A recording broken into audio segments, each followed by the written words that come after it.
السلام علیکم ورحمۃ اللہ وبرکاتہ۔ الحمدللہ رب العالمین والصلاة والسلام علی سید المرسلین، اما بعد فاعوذ باللہ من الشیطان الرجیم، بسم اللہ الرحمن الرحیم۔ برادران عزیز و معزز خواتین، آج کی اس نشست میں سورۃ البقرہ کی آیت نمبر 1 اور 2 کا ترجمہ و تفسیر پیش کرنے کی سعادت حاصل کی جائے گی۔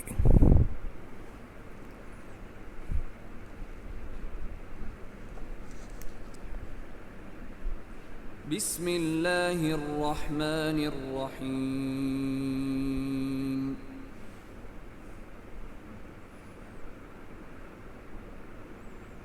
الف لام میم۔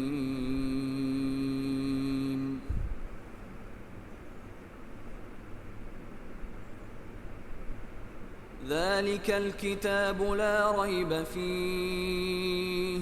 هدى للمتقين۔ ذلك الكتاب لا ريب فيه هدى للمتقين۔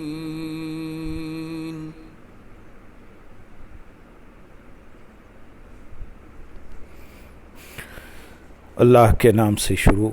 جو نہایت مہربان رحمت والا ہے۔ الف لام میم۔ قرآن پاک کی 29 صورتوں کے شروع میں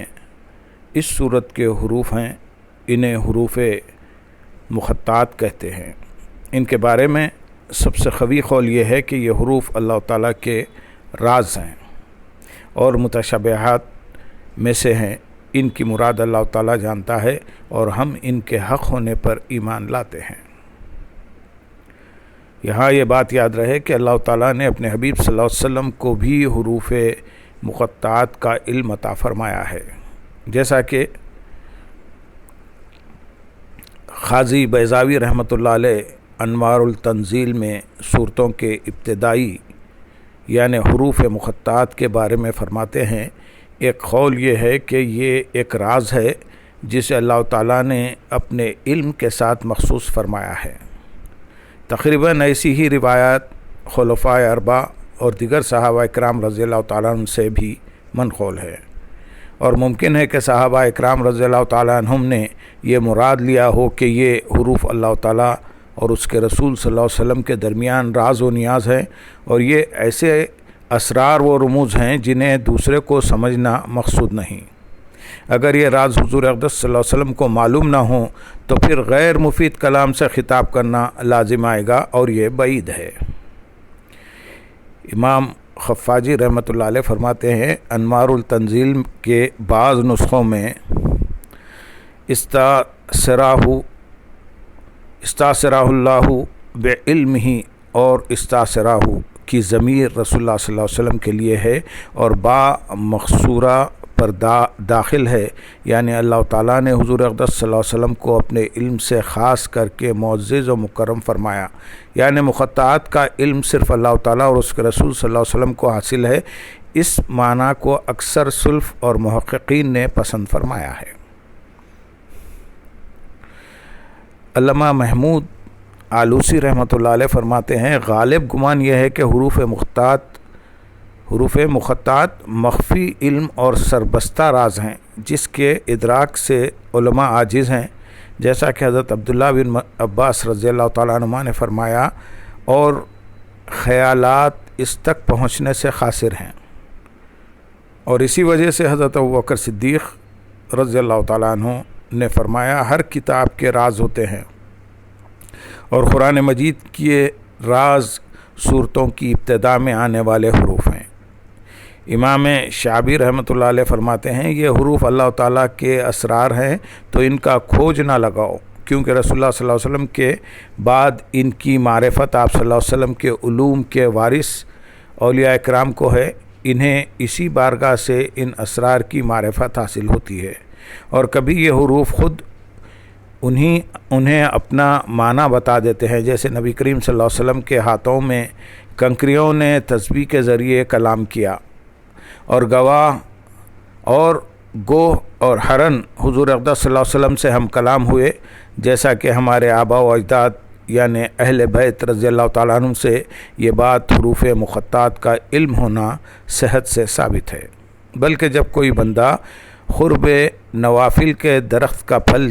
چنتا ہے تو وہ ان حروف کو اور اس کے علاوہ کے علم کو اللہ تعالیٰ کے علم کے ذریعے جان لیتا ہے۔ اور جہاں تک اس بات کا تعلق ہے کہ بعض علماء نے یہ کہا ہے کہ اگر ان کا کوئی مفہوم نہ ہو تو ان کے ساتھ خطاب محمل خطاب کی طرح ہوگا۔ یہ بات ہی محمل ہے اگرچہ اسے کہنے والا کوئی بھی ہو، کیونکہ اگر تمام لوگوں کو سمجھنا مقصود ہو تو یہ ہم تسلیم نہیں کرتے، اور اگر صرف ان حروف کے مخاطب کو سمجھانا مقصود ہو اور وہ یہاں رسول اللہ صلی اللہ علیہ وسلم ہیں تو اس میں کوئی مومن شک نہیں کر سکتا کہ سرکار دو عالم صلی اللہ علیہ وسلم ان کا معنی جانتے ہیں، اور اگر اس سے بعض لوگوں کو سمجھنا مقصود ہے تو ارباب ذوق کو ان کی معرفت حاصل ہے، اور وہ الحمدللہ امت محمدیہ میں کثیر ہیں، اور ہم جیسوں کا ان کی مراد نہ جاننا نقصان دہ نہیں، کیونکہ ہم تو ان بہت سے افعال کی حکمت بھی نہیں جانتے جن کے ہم مکلف ہیں، جیسے جمرات کی رمی کرنا، صفا و مروہ کے درمیان سعی کرنا، رمل اور استباع وغیرہ، اور ان جیسے احکام میں اطاعت کرنا سر تسلیم خم کرنے کی انتہا پر دلالت کرتا ہے۔ آیت نمبر 2 میں ارشاد ہے، وہ بلند رتبہ کتاب جس میں کسی شک کی گنجائش نہیں، اس میں ڈرنے والوں کے لیے ہدایت ہے۔ آیت کے اس حصے میں قرآن مجید کا ایک وصف بیان کیا گیا کہ یہ ایسی بلند شان اور عظمت و شرف والی کتاب ہے جس میں کسی طرح کے شک و شبے کی کوئی گنجائش نہیں، کیونکہ شک اس چیز میں ہوتا ہے جس کی حقانیت پر کوئی دلیل نہ ہو، جبکہ قرآن پاک اپنی حقانیت کی ایسی واضح اور مضبوط دلیلیں رکھتا ہے جو ہر صاحب انصاف اور عقل مند انسان کو اس بات کا یقین کرنے پر مجبور کر دیتی ہے کہ یہ کتاب حق ہے اور اللہ تعالیٰ کی طرف سے نازل ہوئی ہے۔ تو جیسے کسی اندھے کے انکار سے سورج کا وجود مشکوک نہیں ہوتا، ایسے ہی کسی بے عقل مخالف کے شک اور انکار کرنے سے یہ کتاب مشکوک نہیں ہو سکتی۔ آیت کے اگلے حصے میں ارشاد ہے، اور ڈرنے والوں کے لیے ہدایت ہے۔ آیت کے اس حصے میں قرآن مجید کا ایک وصف بیان کیا گیا کہ یہ کتاب ان تمام لوگوں کو حق کی طرف ہدایت دیتی ہے جو اللہ تعالیٰ سے ڈرتے ہیں، اور جو نہیں ڈرتے انہیں قرآن پاک سے ہدایت حاصل نہیں ہوتی۔ یاد رہے کہ قرآن پاک کی ہدایت اور رہنمائی اگرچہ مومن اور کافر ہر شخص کے لیے عام ہے، جیسا کہ سورۃ البقرہ کی آیت نمبر 185 میں اللہ تعالیٰ نے ارشاد فرمایا، ہدی للناس، یعنی قرآن مجید تمام لوگوں کے لیے ہدایت ہے، لیکن چونکہ قرآن مجید سے حقیقی نفع صرف متقی لوگ حاصل کرتے ہیں، اس لیے یہاں ہدی للمتقین یعنی متقین کے لیے ہدایت فرمایا گیا۔ تقوی کا معنی ہے نفس کو خوف کی چیز سے بچانا، اور شریعت کی اصطلاح میں تقوی کا معنی یہ ہے کہ نفس کو ہر اس کام سے بچانا جسے کرنے یا نہ کرنے سے کوئی شخص عذاب کا مستحق ہو، جیسے کفر و شرک، کبیرہ گناہوں، بے حیائی کے کاموں سے اپنے آپ کو بچانا، حرام چیزوں کو چھوڑ دینا اور فرائض کو ادا کرنا وغیرہ۔ اور بزرگان دین نے یوں بھی فرمایا ہے کہ تقوی یہ ہے کہ تیرا خدا تجھے وہاں نہ پائے جہاں اس نے منع فرمایا ہے۔ قرآن مجید اور احادیث میں تقوی حاصل کرنے اور متقی بننے کی ترغیب اور فضائل بکثرت بیان کیے گئے ہیں، ان میں سے چند ہم یہاں پر بیان کریں گے۔ سورۃ آل عمران آیت نمبر 102 میں ارشاد باری تعالیٰ ہے، اے ایمان والو اللہ سے ڈرو جیسا اس سے ڈرنے کا حق ہے، اور ضرور تمہیں موت صرف اسلام کی حالت میں آئے۔ سورۃ الاحزاب آیت نمبر 70 اور 71 میں ارشاد ہے، اے ایمان والو اللہ سے ڈرو اور سیدھی بات کہا کرو، اللہ تمہارے اعمال تمہارے لیے سنوار دے گا اور تمہارے گناہ بخش دے گا، اور جو اللہ اور اس کے رسول کی فرما برداری کرے اس نے بڑی کامیابی پائی۔ حضرت عطیہ سعدی رضی اللہ تعالیٰ عنہ سے روایت ہے، رسول کریم صلی اللہ علیہ وسلم نے ارشاد فرمایا، کوئی بندہ اس وقت تک متقین میں شمار نہیں ہوگا جب تک کہ وہ نقصان نہ دینے والی چیز کو کسی دوسری نقصان والی چیز کے ڈر سے نہ چھوڑ دے، یعنی کسی جائز چیز کے ارتکاب سے ممنوع چیز تک نہ پہنچ جائے۔ حضرت ابو سعید رضی اللہ تعالیٰ عنہ سے روایت ہے، نبی کریم صلی اللہ علیہ وسلم نے ارشاد فرمایا، تمہارا رب عز و جل ایک ہے، تمہارا باپ ایک ہے، اور کسی عربی کو عجمی پر فضیلت نہیں ہے، نہ عجمی کو عربی پر فضیلت ہے، نہ گورے کو کالے پر فضیلت ہے، نہ کالے کو گورے پر فضیلت ہے، مگر صرف تقوی سے۔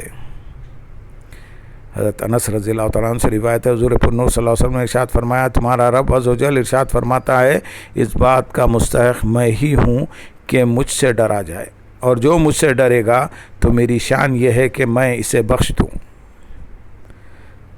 علماء نے تقوی کے مختلف مراتب بیان فرمائے ہیں، جیسے عام لوگوں کا تقوی ایمان لا کر کفر سے بچنا ہے، متوسط لوگوں کا تقوی احکام کی پیروی کرنا اور ممنوعات سے رکنا ہے، اور خاص لوگوں کا تقوی ہر ایسی چیز کو چھوڑ دینا ہے جو اللہ تعالیٰ سے غافل کرے۔ یہاں ہم تقوی کی 7 قسمیں بیان کریں گے۔ نمبر 1 کفر سے بچنا، نمبر 2 بد مذہبی سے بچنا، نمبر 3 کبیرہ گناہ سے بچنا، نمبر 4 صغیرہ گناہ سے بچنا، نمبر 5 شبہات سے پرہیز کرنا، نمبر 6 نفسانی خواہشات سے بچنا، نمبر 7 اللہ تعالیٰ سے دور لے جانے والی ہر چیز کی طرف توجہ کرنے سے بچنا۔ اور قرآن عظیم ان 7 مرتبوں کی طرف ہدایت دینے والا ہے۔ اللہ تعالیٰ ہمیں متقی اور پرہیزگار بننے کی توفیق عطا فرمائے۔ اللہم صلی علی سیدنا محمد وعلی آل سیدنا محمد مبارک وسلم، وآخر دعوانا ان الحمدللہ رب العالمین، سبحان ربک رب العزت عما یصفون، وسلام علی المرسلین والحمدللہ رب العالمین۔ السلام علیکم ورحمۃ اللہ وبرکاتہ۔